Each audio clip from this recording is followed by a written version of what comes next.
My name is Amanda, or Mandy to my friends, and I'm a post-operative trans woman.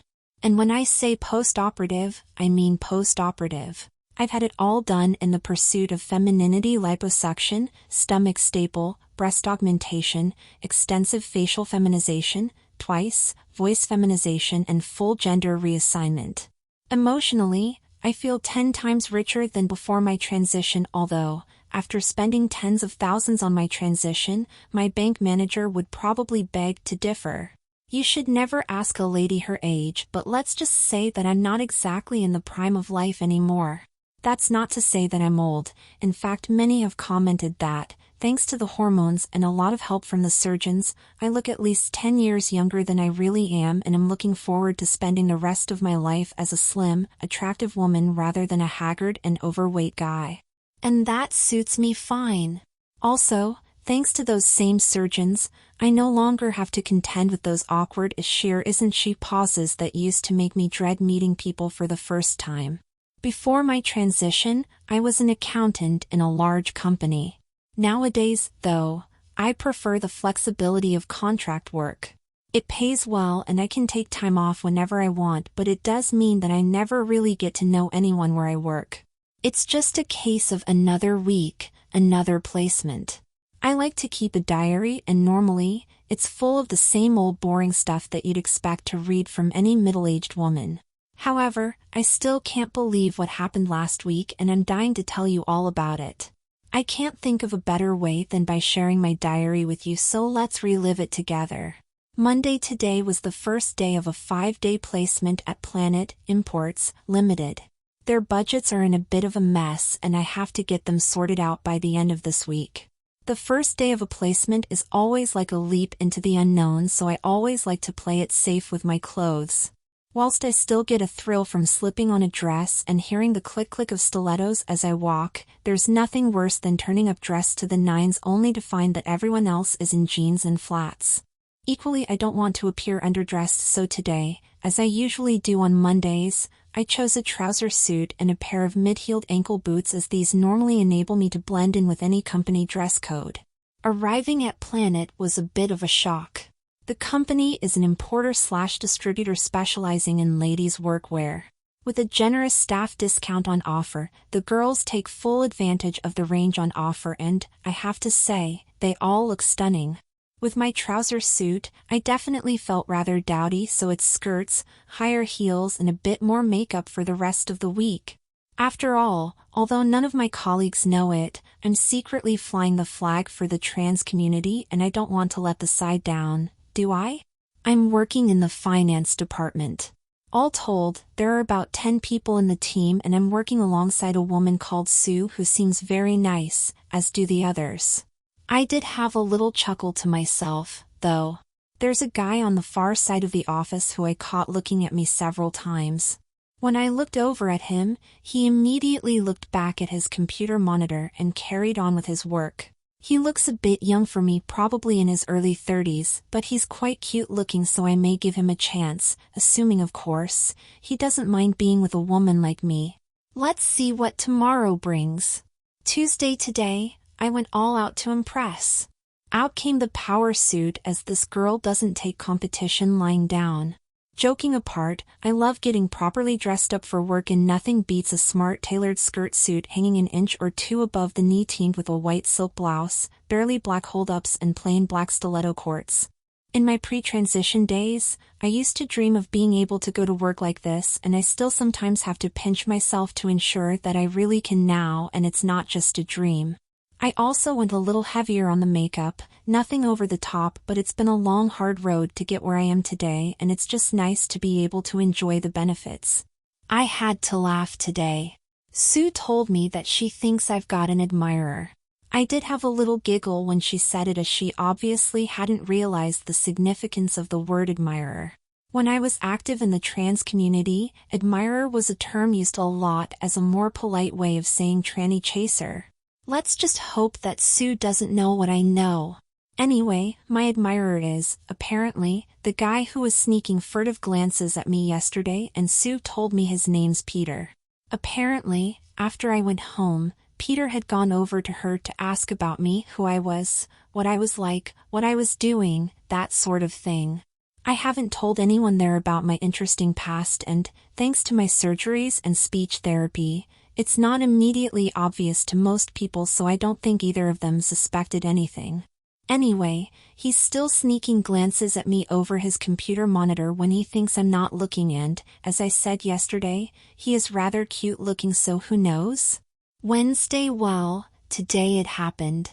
I was at the coffee machine getting a drink, and, when I turned round, Peter was behind me.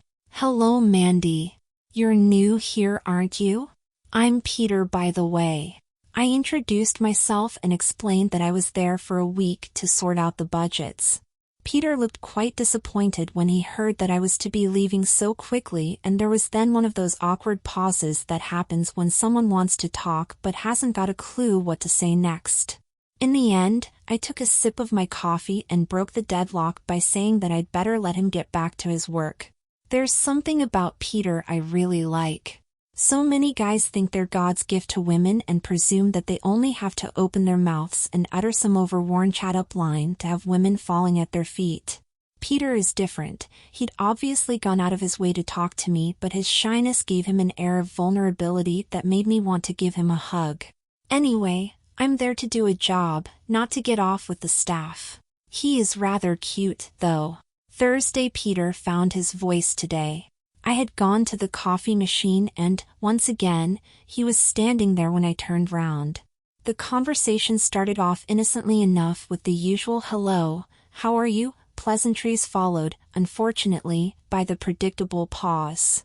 I was about to excuse myself when Peter took a deep breath and asked me if we could meet for a drink tomorrow, as he'd really like to get to know me a bit better.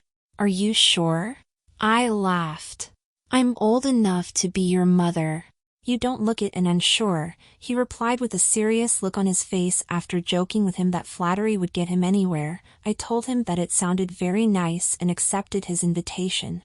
There was another short pause and I noticed Peter starting to blush. I asked him if something was the matter and he took a deep breath. The conversation that followed really shook me. "Mandy, I hope you don't mind me asking this, and tell me to mind my own business if you don't want to answer." "Yes?" I said slowly, wondering what he was about to ask. "Are you by any chance transgender?" I was stunned both by the directness of his question and that he'd obviously read me. It was my turn to get flustered, and seeing my embarrassment, he quickly retracted his question and apologized, saying that he shouldn't have asked, before turning and starting to walk back to his desk. I called him back and asked him what made him think that I was transgender and whether it would be a problem for him if it was.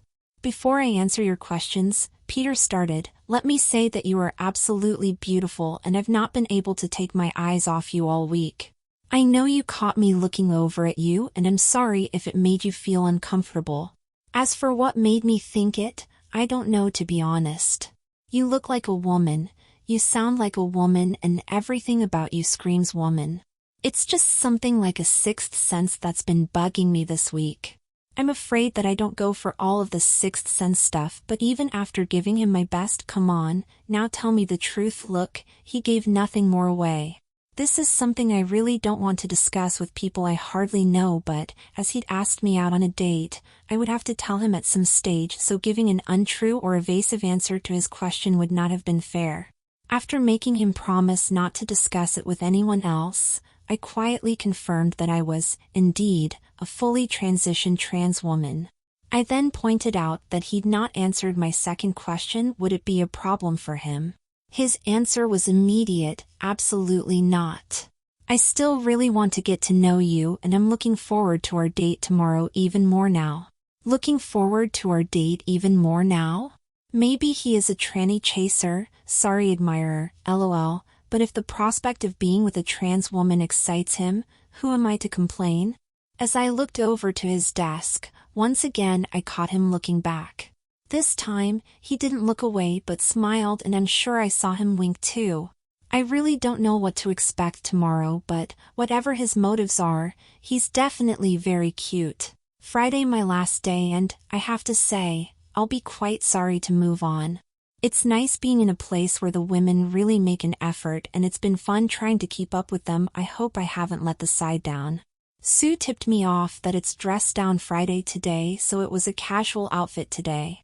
Of course, for the girls at Planet, casual still meant far smarter than the staff at most of the other places I've worked were all week. I also didn't want Peter to get cold feet before our date, so I decided to be a little daring and go for one of my favorite miniskirts, teamed with a black polo neck sweater, opaque tights, and a really cute pair of high-heeled stiletto ankle boots. As it turned out, the outfit was a hit and I received several compliments, including one from Peter, who came over to my desk to check that our date was still on. It's really nice to meet a guy who takes a genuine interest in what I'm wearing, and whilst I know that, in this day and age, guys commenting on how their female colleagues look is taboo in the workplace, from Peter it just sounded sweet and innocent. I'm really starting to like him a lot. As I walked out of Planet for the last time, I was really quite sad that I won't be going back there. Maybe a settling down into a stable job wouldn't be such a bad idea. The date, it's 11:30 p.m. and I've just arrived home after the most memorable date I've ever been on. Peter was so sweet with his compliments that I wanted to look my best for him so I wore a black pencil dress teamed with black high-heeled pointy cords. I love the way they accentuate my curves, and, at my age, I do need all the help I can get in that department. I also took extra care with the makeup. I tried not to look too tardy, but, let's face it, what man can resist looking into smoky eyes and kissing deep red lips? Peter and I had arranged to meet in the bar at a local hotel, and I got there just after 7 o'clock as we'd agreed.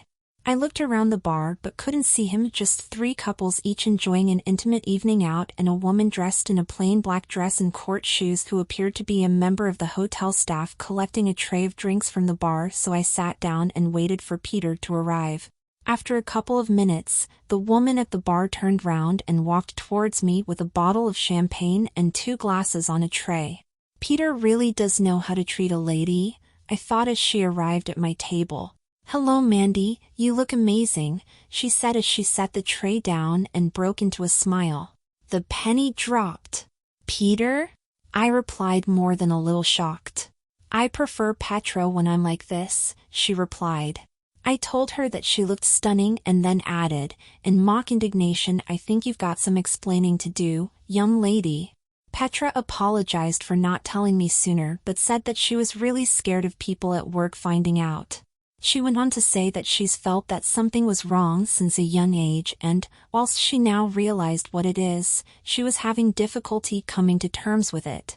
With a hint of sadness she added that she really wanted to spend the rest of her life like this but was scared to take the first steps and was hoping that I could give her some reassurance and advice.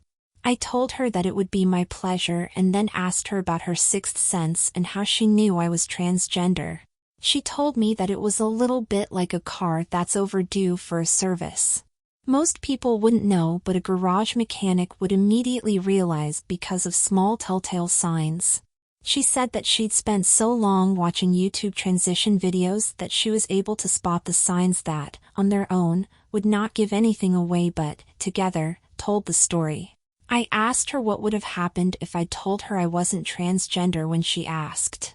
Petra laughed as she answered, "Well, let me first say that you look fantastic, and any guy who isn't attracted to you is probably gay. So, unfortunately, you'd now be sitting here with Peter making awkward conversation before both of you decided to call it a night at around 9 o'clock and go your separate ways. That would have been a real shame." As I think I may have mentioned, Peter was rather cute. However, as I looked at Petra, who, despite her insecurities, looked every inch a confident and beautiful woman, I knew that she would beat Peter in a cuteness contest any day. Womanhood will be all the better for having her as a member, and the lucky guy that snares her is really going to hit the jackpot. I'm really looking forward to spending a lot more time with my newfound sister as I guide her on her journey.